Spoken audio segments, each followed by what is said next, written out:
It was a crisp autumn morning when I pulled up to the small, weathered house at the end of Elmwood Lane.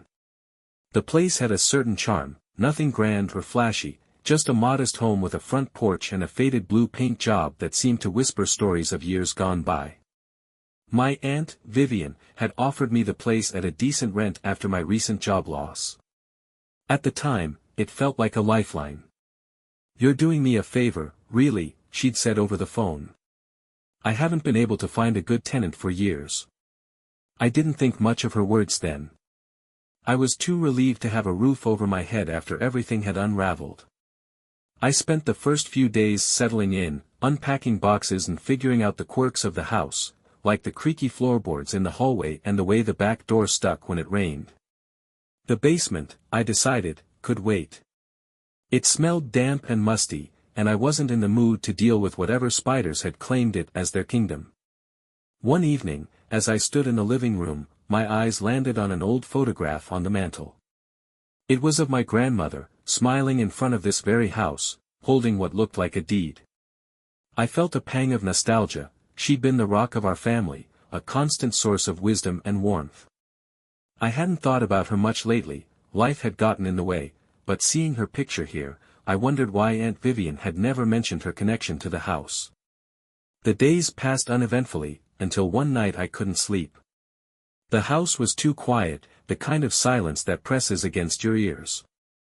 I wandered into the kitchen and found myself staring at the basement door. Something about it felt off. Maybe it was the faint scratch marks near the handle or the way it seemed to almost hum with a presence. "Just an old house," I muttered, shaking my head. But as I turned to leave, a faint, rhythmic sound reached my ears, almost like the creak of footsteps on the basement stairs. My chest tightened, and I stood frozen for a moment, straining to hear more. But the noise stopped as suddenly as it had started, leaving only the steady tick of the clock on the wall. That night, I lay awake in bed, staring at the ceiling and wondering what I'd gotten myself into. The strange sound from the basement lingered in my mind, gnawing at the edges of my thoughts. By the next morning, I'd convinced myself it was just the house settling, the way old places do. Still, I couldn't shake the unease. Aunt Vivian stopped by that afternoon, a casserole in hand. She was one of those people who made up for her brusque demeanor with thoughtful gestures, though the casserole tasted like regret. "So, how's the house treating you?" she asked, settling into the recliner like she owned the place, which, for all I knew, she did. "It's fine," I said, trying to sound casual. "A little quirky, but I like it." She grinned. "That's one way to put it. This place has a lot of history." Her words piqued my interest. "What kind of history?" Vivian hesitated, her smile faltering for just a second. "Oh, you know.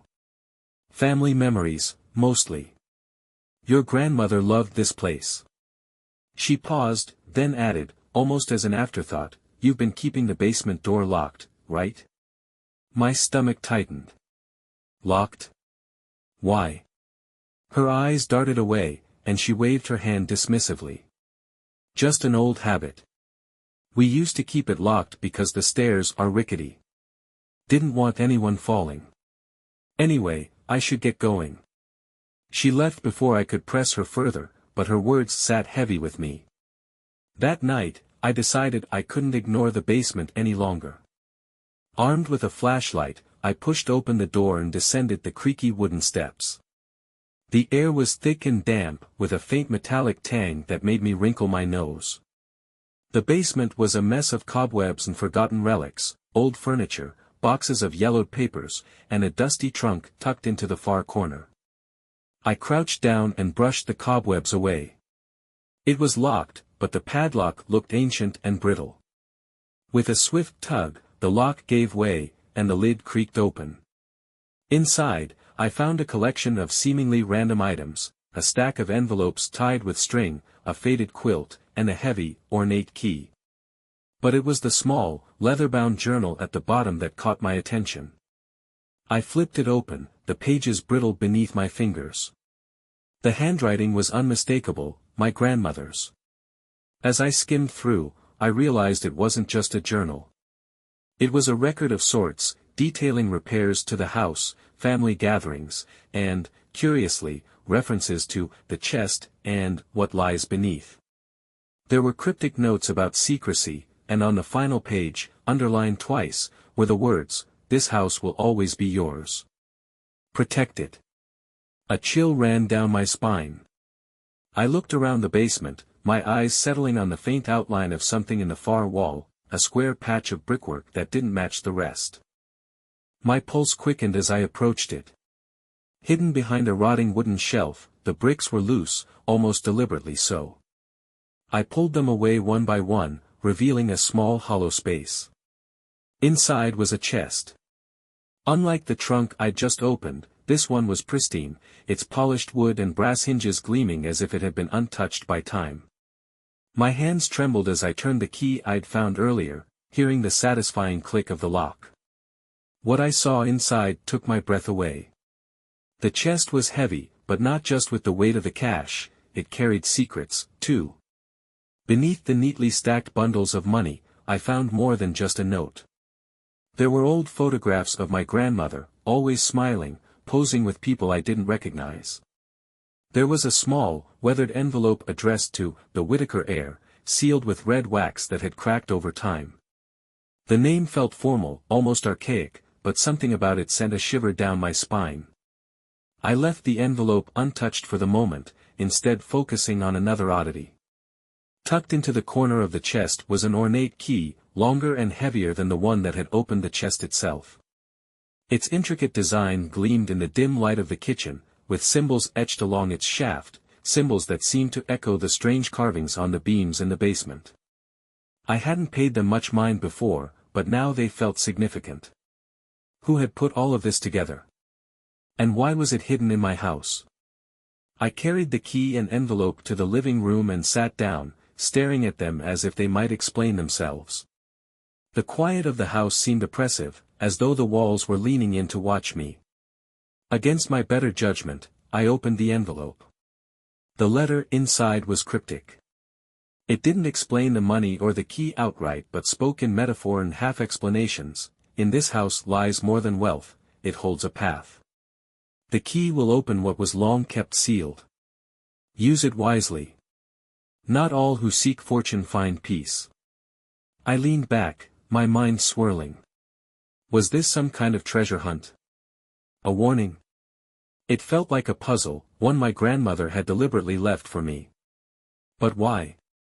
That night, sleep didn't come easily. Every creak of the floorboards and every groan of the old pipes seemed amplified, a reminder that the house had its own presence.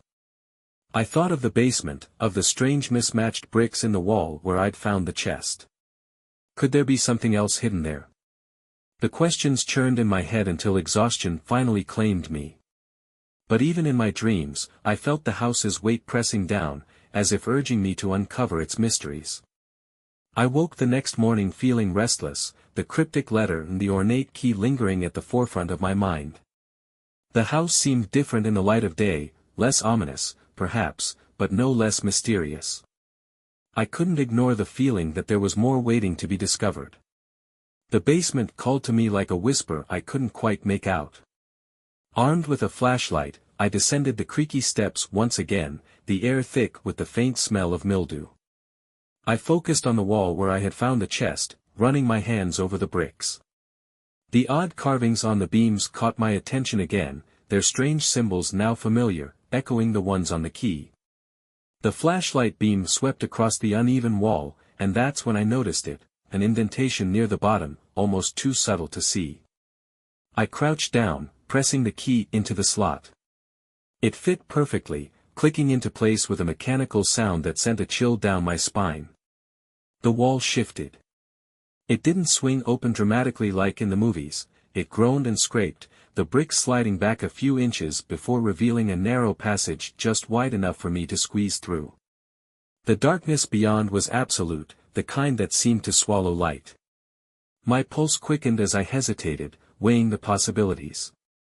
Whatever lay on the other side, it was clear my grandmother had meant for me to find it. I stepped through the opening, my flashlight cutting through the gloom. The passage led downward, a steep stone staircase descending into what felt like the bowels of the earth. The air grew colder with each step, the dampness clinging to my skin. My footsteps echoed faintly, each sound amplifying the isolation of the hidden space. At the bottom of the stairs, the passage opened into a small room, the walls lined with shelves. The shelves held objects that seemed utterly out of place, ancient-looking tomes with cracked leather covers, jars filled with strange, preserved herbs, and a collection of small, peculiar tools. On the far side of the room stood a pedestal, and atop it lay another chest, smaller but no less ornate than the one upstairs. I approached cautiously, half expecting something to jump out at me.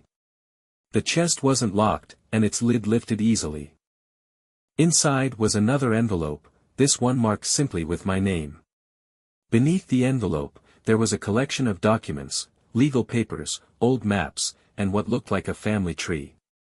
The letter explained more than I expected. My grandmother had known about this secret room and its contents. She'd written about how the wealth hidden in the house wasn't just monetary, but symbolic of the Whittaker family's legacy. The room had been created by one of our ancestors to safeguard both the family's fortune and its secrets. The maps and documents, I realized, were meticulously kept records of land and property owned by our family across the state, assets I'd never known about. As I sifted through the papers, my mind reeled. This was no longer just about the house or the money. This was about my family's history, one that had been carefully hidden, guarded, and passed down to me as its newest steward. But as I stood there, a troubling thought took root. If this legacy was mine, what role had Aunt Vivian played in keeping it from me? And why had she chosen now to bring me here? I couldn't stay in the secret room much longer. The weight of what I'd found, the wealth, the legacy, the hidden history, was too much to process. As I climbed the stone stairs and stepped back into the basement, I realized there was only one person who could give me answers. Aunt Vivian. I left the house immediately, not bothering to lock the basement door. My thoughts were a storm as I drove to her place, the chest's key still clenched tightly in my hand like a talisman. When I arrived, I barely knocked before she opened the door, her expression a mix of surprise and something else, guilt, maybe? "James," she said, her voice carefully neutral. "This is a surprise. I didn't waste time on pleasantries." "You lied to me," I said, stepping into her house uninvited. "About the house. About everything." She frowned, trying to play innocent. "What are you talking about?" I pulled the deed from my pocket and held it up. "I checked the property records, Vivian.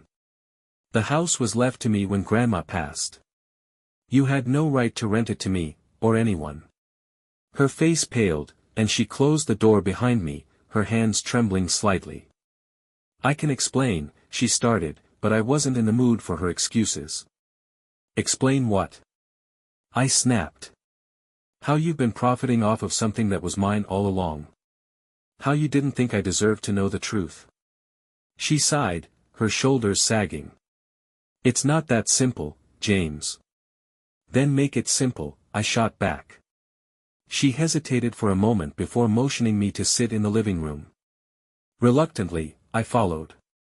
She perched on the edge of an armchair, wringing her hands as if trying to summon the right words.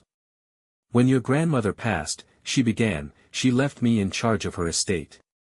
You were young, just starting out in life, and I thought," she paused, searching my face for understanding. "I thought you weren't ready to handle it." I leaned forward, my anger bubbling just beneath the surface. "So you decided to keep it from me? For what? My own good?" She flinched at my tone. "I didn't keep it from you entirely. I thought I'd give you the house eventually, once you were settled. But, well, life got in the way." "Life got in the way?" I repeated, my voice rising. "You mean your life? Your choices?" She didn't deny it. "I've had financial troubles, James. Renting the house helped me stay afloat." I stared at her, trying to reconcile the woman I thought I knew with the one sitting before me. "Grandma trusted you." She trusted you to honor her wishes. Her eyes glistened, but I couldn't tell if the emotion was genuine or part of some act. I made a mistake, she admitted. I thought I was doing the right thing, but I see now that I was wrong. I stood, unable to sit any longer. You don't get to make those decisions for me, Vivian. You don't get to decide what I'm ready for. James, please, she said, her voice breaking. I'm sorry. I truly am. Her apology felt hollow, but I didn't have the energy to fight anymore. I'm taking the house back, I said firmly. And everything in it. She nodded, looking as though she'd aged 10 years in the span of our conversation. It's yours, she said softly. It was always yours. I left without another word, my emotions a chaotic mix of anger, betrayal, and a strange sense of relief. As much as I hated what she'd done, her admission gave me clarity. The house, and everything it represented, was mine now, and I intended to honor the legacy my grandmother had left me. Returning to the house felt different now, heavier somehow. As I walked through the front door, I was acutely aware of every detail, the creak of the floorboards, the faint scent of aged wood, the way the light filtered through the dusty curtains. This wasn't just a house anymore. It was a piece of my family's history, a connection to my grandmother, and now, a responsibility.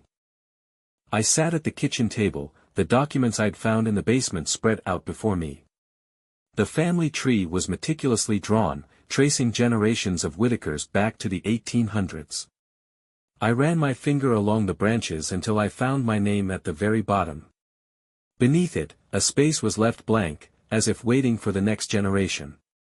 Among the papers, I found old deeds, some for land I'd never heard of. There were maps detailing parcels of property scattered across the state, with annotations in my grandmother's handwriting. Farm leased to C. Johnson, 1984. Plot sold to fund repairs, 1971. The scope of it was staggering. My family had once owned significant tracts of land, and though much of it had been sold off, some parcels were still ours, still mine. The thought of all this wealth, carefully managed and hidden, was overwhelming. I'd been scraping by for months, struggling after losing my job, while this untapped fortune sat beneath my feet. I felt a pang of guilt for my anger at Aunt Vivian. She had done wrong, but she wasn't the only one who had kept secrets. My grandmother had deliberately withheld this from me too. Was it because she doubted me, as Vivian had? Or had she hoped I would stumble upon it when I was ready? I spent the rest of the evening combing through the documents, piecing together a timeline. One name kept appearing, Leland Whitaker. My great-great-grandfather had been the one to start accumulating land and wealth, building the Whitaker family legacy from nothing. But his story wasn't entirely clear. Notes in the margins of the maps hinted at disputes, at something darker beneath the surface. There was one line that stood out, scrawled hastily in the corner of a map: "The cost of ambition is buried here." What did that mean? And where was "here"? The map didn't make it obvious, but I noticed that the same ornate symbols etched into the key and the beams in the basement appeared near the edge of the map. A chill ran down my spine. The symbols weren't just decoration, they were part of the puzzle. As the sun dipped below the horizon, I found myself staring out the kitchen window at the backyard. Beyond the overgrown grass and the crumbling stone wall, I could see the faint outline of the woods. My grandmother had always said the woods were full of stories, but I dismissed it as her way of sparking my imagination as a kid. Now, I wasn't so sure. The next morning, I stood on the back porch, staring at the tree line. The woods had always been there, a backdrop to the house that I'd never given much thought to. But now, armed with my great-great-grandfather's map and my grandmother's cryptic notes, they felt different, more like a gateway than a landscape. I stuffed the map, the ornate key, and a flashlight into my jacket pocket before stepping into the yard. The grass was wet with dew, and the air was crisp, carrying the earthy scent of autumn. As I approached the woods, the hum of the world seemed to fade, replaced by the soft rustle of leaves and the occasional chirp of a bird. The map was vague, showing only general landmarks: a crooked stream, a trio of large oak trees, and a clearing marked with the same intricate symbols I'd seen before. Following the path wasn't easy, decades of growth had obscured whatever trail might have existed. Branches snagged my sleeves, and the uneven ground threatened to trip me with every step. But I pressed on, determined to uncover whatever lay hidden. The first landmark was the stream. Its waters trickled softly over smooth stones, winding through the underbrush in the same serpentine curve as on the map. Encouraged, I pushed further, scanning the woods for the 3 oaks. When I finally spotted them, their massive trunks rising like ancient sentinels, I couldn't help but feel a surge of excitement. Between the trees, the ground dipped slightly, forming a small hollow covered in moss and leaves. The clearing from the map was just beyond it. I stepped into the open space, and a strange sense of calm washed over me. The clearing was bathed in dappled sunlight, the trees forming a protective ring around it. In the center stood a large stone slab, its surface weathered but unmistakably carved with the same ornate symbols.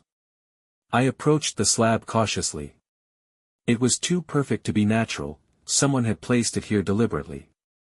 The key in my pocket suddenly felt heavier, as if it were pulling me toward the stone. I knelt down and ran my fingers over the carvings, feeling the grooves beneath my fingertips. At the edge of the slab, a small circular depression caught my eye. The shape matched the key's ornate head perfectly. I hesitated, the weight of generations pressing down on me.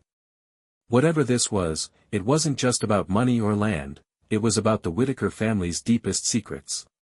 Taking a deep breath, I fit the key into the slot and turned.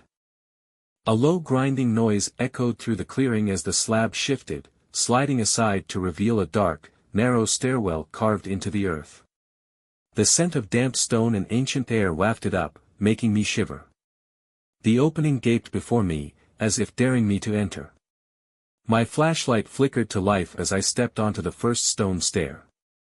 The light illuminated jagged walls, covered in more carvings and symbols that seemed to twist and dance in the flickering beam. With each step downward, the air grew colder, heavier, and my heart pounded louder in my chest.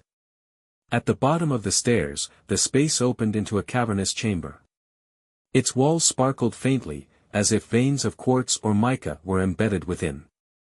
In the center of the room was a pedestal, eerily similar to the one I'd found in the basement. But this one held no chest. Instead, there was a strange metallic box, sealed shut with what looked like a combination lock. I approached it, my breath visible in the cold air, and traced the symbols etched along its surface. The combination wasn't immediately obvious, but the carvings on the walls seemed to form a pattern. It wasn't just a room, it was a puzzle, one that required me to understand the legacy my family had left behind. The metallic box on the pedestal was intricate, its surface etched with the same strange symbols I'd been seeing over and over again. On its front was a combination lock with 3 dials, each displaying symbols instead of numbers or letters, curved lines, spirals, and intersecting shapes that mirrored the carvings on the walls around me. The room wasn't just a hiding place, it was a riddle. I pulled the map from my pocket, holding it under the flickering beam of my flashlight. The symbols along the edges seemed to align with the markings in the room. 3 of them, an arc, a spiral, and a starburst, had been circled in red ink. I turned the dials on the lock to match, each click echoing through the chamber and making my pulse quicken. When the final symbol aligned, the lock gave a soft hiss, releasing its hold. The lid of the box popped open slightly. I paused, staring at it, half expecting something dramatic to happen. The silence around me seemed to press in harder as I slowly lifted the lid. Inside the box were several items, a small leather-bound journal, a stack of fragile papers, and a locket.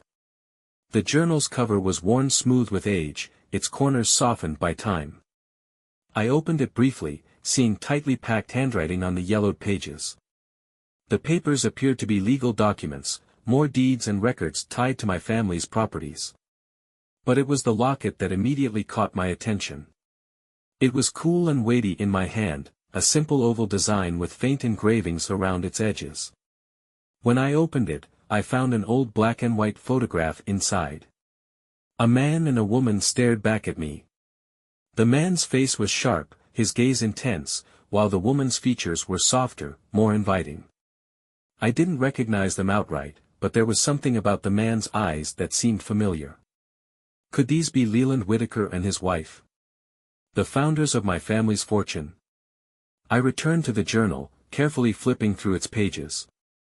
It wasn't just a record of business transactions, it was a window into the mind of the man who had started it all. There were entries about land acquisitions and deals that built the Whitaker family's empire, but also mentions of the personal cost of that ambition. The notes hinted at betrayals, lost trust, and a growing sense of unease about the legacy he was leaving behind. It was clear that the wealth wasn't just a gift, it had been a source of pain and division, something that weighed heavily on him. As I stood there, piecing together the fragments of my family's history, the weight of it all settled on my shoulders. This wasn't just about money or land. It was about what the Whitaker name had meant for generations, both the good and the bad. My ancestors had worked to preserve this legacy, but they'd also left behind a warning: the choices I made would define what happened next. I packed the items back into the box, my mind racing. The secrets of the chamber had been laid bare, but they only deepened the mystery. What had driven Leland to create such an elaborate system of concealment? And why had my grandmother decided I was the one to inherit it all? As I climbed back up the narrow stairs and stepped into the daylight, the woods around me felt different, charged with an energy I couldn't explain. The clearing, the chamber, the map, even the locket, they all pointed to one undeniable truth: this wasn't just an inheritance. It was a test. Back at the house, the sun hung low on the horizon, casting long shadows across the yard as I carried the box inside. The air felt heavier, as if the weight of what I'd uncovered had followed me. I set the box on the kitchen table, staring at it for a long moment. My journey into the woods, the hidden chamber, and the secrets it held were still fresh in my mind. The legacy was mine now, but what did that even mean? I sat down and opened the journal again, flipping through its pages more carefully this time. Every entry painted a picture of a man consumed by ambition, balancing his family's future with the compromises and conflicts that came with building an empire. It wasn't a simple story of triumph, it was a tale of choices, sacrifices, and the realization that wealth alone couldn't guarantee peace. Looking at the documents and maps, I realized that my great-great-grandfather had left not just riches but a warning. The fortune was vast, but it had to be managed wisely, with care for what it represented: the hard work, integrity, and dreams of those who came before me. It wasn't simply an inheritance, it was a responsibility. But responsibility didn't answer the more pressing questions: why had my grandmother kept all this hidden? Why had she chosen me as the one to uncover it? And what role had Aunt Vivian played in all of it? I decided to confront Vivian again. This time, not with anger, but with the determination to understand. The drive to her house felt surreal, the autumn colors blurring past the windows as my mind churned through every detail of the last few days. When I arrived, Vivian opened the door with a wary expression, her shoulders sagging as if she knew the conversation wasn't over. "You found more, didn't you?" she said before I could speak. I nodded, holding up the journal. There was a chamber in the woods, and this was inside. Her eyes widened slightly, but she didn't seem shocked, just resigned. She gestured for me to come inside. I knew about the chamber, she admitted once we were seated. But not what was inside. Your grandmother was the only one who knew everything. She never even showed me the key. Why didn't she tell me any of this when she was alive? I asked, my frustration barely contained. Vivian sighed. Your grandmother believed in timing. She thought you needed to find it when you were ready, not before. She saw something in you, James. Something she believed could carry the family's legacy forward. Her words hit me hard. And what about you? Why rent me a house that was already mine? I thought I was protecting you, she said, guilt evident in her voice. And, yes, I was helping myself too. But now I see that keeping you in the dark wasn't fair. We sat in silence for a moment before she added, "This legacy, it's not just about money or land. It's about preserving what your great-great-grandfather built. And the choices you make now will decide what it becomes." I left her house that evening feeling more resolved. The house wasn't just a place to live, it was the heart of a story spanning generations. It wasn't a burden I'd asked for, but it was mine to carry. In the days that followed, I began to rebuild. The first step was reclaiming the house, renovating it, cleaning out its forgotten corners, and making it my own. I pored over the documents and maps, learning about the land and assets I now controlled.